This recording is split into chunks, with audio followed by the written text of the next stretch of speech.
guys, welcome back to my channel. So today I thought I would talk a little bit about figurines. Picking up figurines to resell online, on eBay, on Etsy, if you're on Macari. I've recently been getting more figurines thanks to Jeffrey over at Real Nifty Vintage because he's getting all the figurines. So I'm like, well, if he can, I can too. Because usually I kind of pass them up. I was like, oh, you know.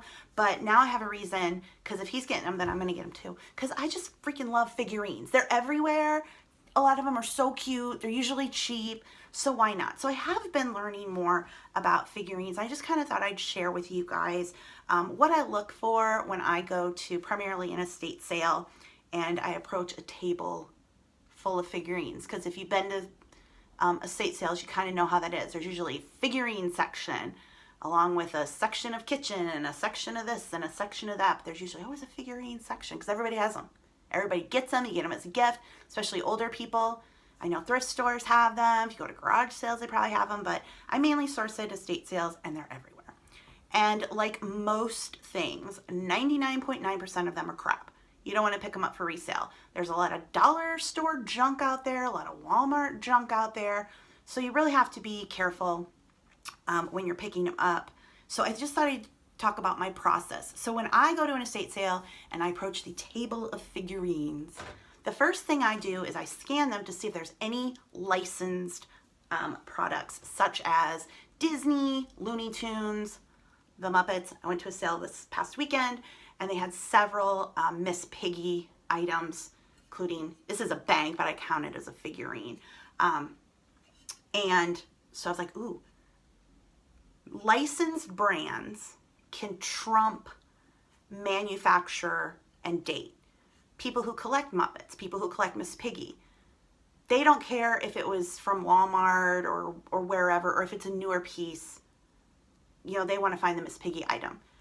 However, the more age something has, obviously the more rare it's going to be, and it's going to bring more money. So I picked up Miss Piggy here, and at first I was like, is this Miss Piggy? Because this was a lady who collected a lot of pig stuff, so there were pigs everywhere. So in the midst of all the pigs, I was like, is that even Miss Piggy? And when I initially picked it up, because there were some other pieces, I may have picked up another piece first, but I picked it up and I saw the sticker, and it is Sigma and it's made in Japan. So first of all, I was like, oh, okay.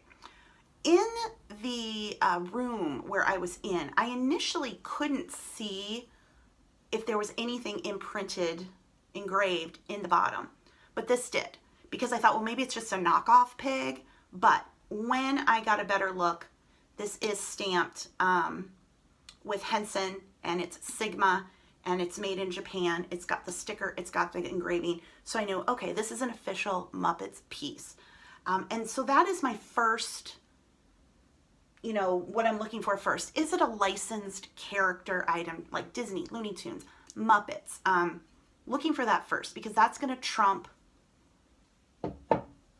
brand and where it's manufactured and age.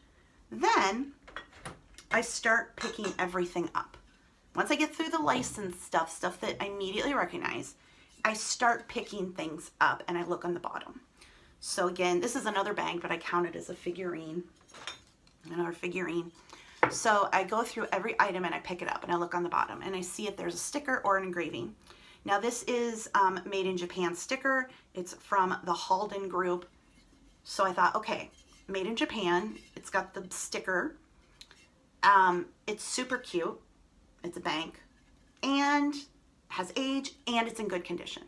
So I go through first, is it licensed? Does it have marks? Is there a country of origin on it? Because I mostly sell vintage. So if it's stamped China and it's not a licensed piece, unless it has another brand name on it, I put it down. If this just said made in China, I wouldn't have gotten it. But it's made in Japan, so it has age. Then, like I said, I check the condition. No chips or cracks.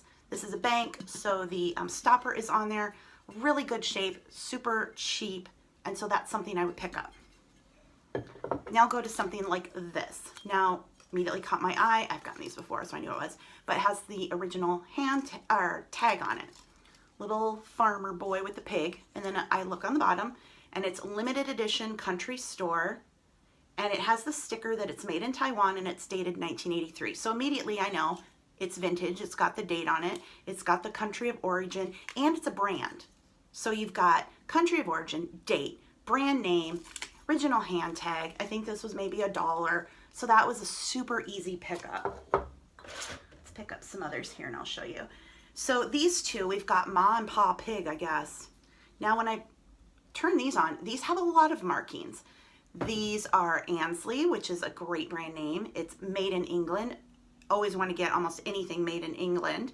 It has the date, 1981. It has the title of the piece, Mother Porker, and it is has the signature of Ansley on it. So immediately, again, once I checked and made sure they were in really good condition, no chips or cracks, I was able to get these. Now, if I'd picked up something like this and there was a minor little scuff or something, I probably still would have gotten it. But if, you know, his nose had been off or her nose had been off, kiss, kiss, then I wouldn't. That'd be too much damage. A little scuff mark, little paint thing isn't so bad, but that's why I picked up these.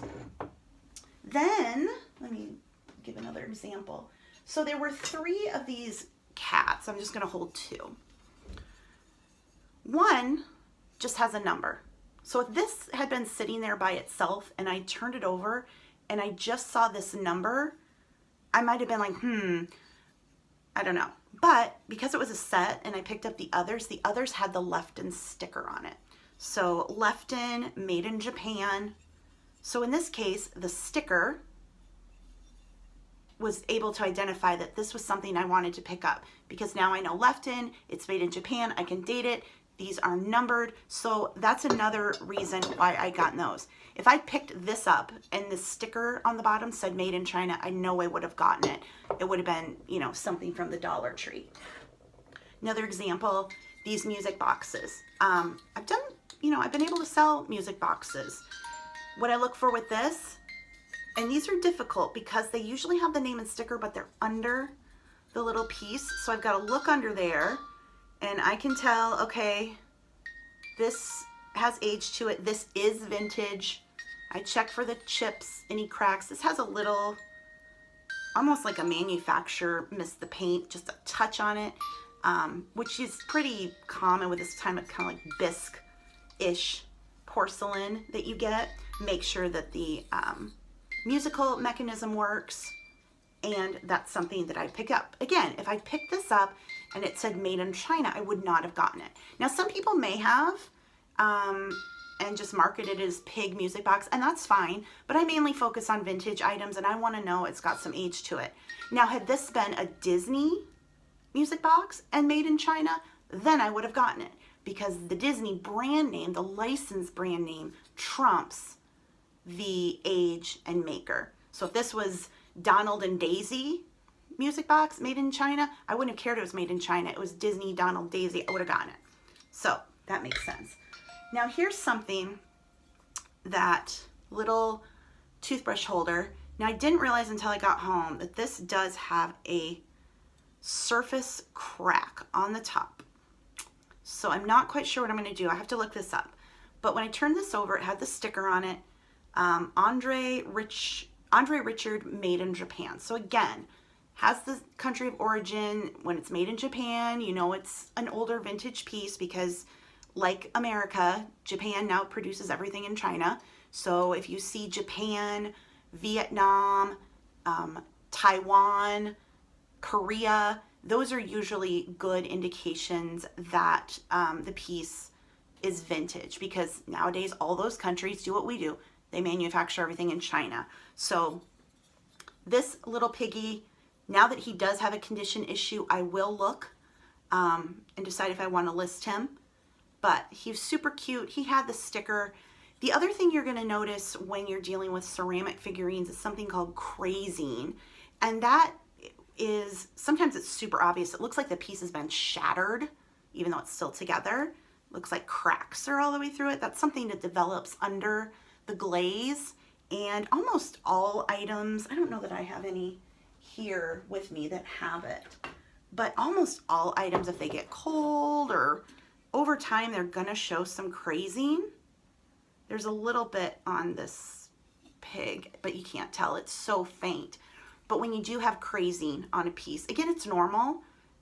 light crazing. If this piece was covered and it looked like, again, like it said, it looked like it was shattered, but still together, major crazing, I wouldn't get it.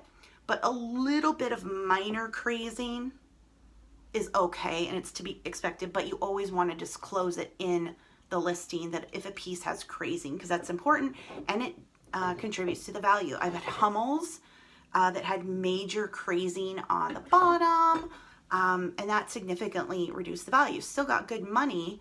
They were the large Hummels, but it definitely took away from the value. So you want to look out for that. So chips, cracks, crazing, that's the kind of stuff you want to look out for. This little kitty, or is it this one? One of them has a little minor chip here on the ear. But since it's a set, since it's left in, since it's made in Japan, I'll put the set together, and that shouldn't be, oh, okay. Now here's something I miss. This dog's leg was repaired. You see that? I didn't see that until now. They glued the leg back on. So I will have to research and decide if I'm going to sell this guy with him or what the situation may be. Still might put it together as a set. Somebody might not mind, but I'll have to research. And that brings me to research. What do you do? How do you price figurines? So with almost any collectible, I first go to replacements.com and see if they have it in their database or if they're selling it and what they're selling it for. They mark high and they pretty much command the highest prices out there. So if I were, and I haven't looked any of this stuff up yet, but let me just use this as an example. If I were to go on replacements and I was to find this piece and they had it listed no condition issues or anything for 10, I wouldn't list this because mine has a condition issue and I couldn't price as high as they could anyway. So I go based on what they're pricing and usually aim for, you know, depending on the condition, maybe a fourth to a third, sometimes half, if there's crazing, if there's other issues. But I basically use them as a guide. And a lot of these branded pieces, Schmid, Lefton, a lot of them will be on replacements, but not all of them. Again, like with Lefton, they produced a ton of stuff. And some of it wasn't in a particular line. It just had the Lefton sticker on it. And it was just there. So it doesn't have a name, a style, anything. It just is out there in the world with the Lefton sticker on it. And it's not on replacements. And then I have to go to eBay and see if it's listed there, if there are any completed listings, if I can get any idea of what to price it at. If it's not on eBay, I'll do a general Google search, Google image search. I can look on Etsy and see if I can get any idea at all of what to price things at. If I can't find anything, no pictures, no comps, nothing, then I tend to price a little higher and maybe put best offer on it. I had a Lefton cat. He's already downstairs. I couldn't find any comps, but other cats had sold pretty well. So I put $40 on it just to see what would happen and kind of test it out like that. But other items, like I know I'll be able to find comps on this and this. These are very, you know, marked pieces. They're part of lines. I know I'll be able to find comps on these and then base my price off of that. I like to start high with my pricing. You know, sometimes I'll add free shipping. Sometimes I'll do best offer. I'll have sales going. I'll have promoted listings. But figurines, they're everywhere. They're cheap. They're so cute. I mean, come on. I'm a dog person and this is adorable. I can't help myself. They're so cute. This one, giant pig. And this is a newer piece. I mean, yes, it's Taiwan in 1983, but you know, it's 80s.